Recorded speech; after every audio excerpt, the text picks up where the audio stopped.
បាទនេះទូចស្អាតតែម្ដង brand GT បាទប្រភេទវង26 size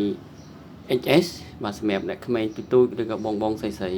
ចង់ទៅជិះទិញជិះបាទប្រភេទ GT នេះគឺស្អាតមែនទែនហើយតួទៀបប៉ុន្តែវាអាចជិះបានទាំងអស់ទាំងក្មេងទាំងចាស់អ្នកទៀបអ្នកខ្ពស់ហើយខ្ញុំ 1.72 ម៉ែត្រក៏ខ្ញុំជិះបានដែរហើយក៏មានអារម្មណ៍ថាស្រួលអត់ទូចដែរ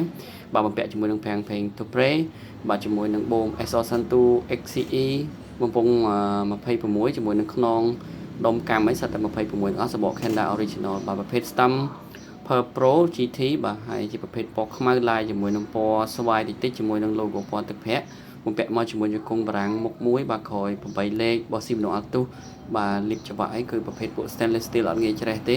បាទខ្នងអាលុយមីញ៉ូមកាំ stainless steel បាទអីក៏កន្លែងណាក៏អាលុយមីញ៉ូមដែរយើងអត់មានប្រើបង្គំដែកចូលទៅលើកង់នេះទេបាទអញ្ចឹងប្រភេទកំប៉ុង26 size XS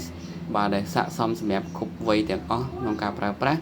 បាទហើយបងប្អូនទិញឲ្យកូនជិះទៅរៀនក៏បានយើងជិះទៅផ្សារក៏បានយើងជិះហាត់ប្រាណក៏បានដែរអញ្ចឹងទិញមួយប្រើបានគ្រប់គ្នាក្នុងមួយផ្ទះតែម្ដងអរគុណជម្រាបលា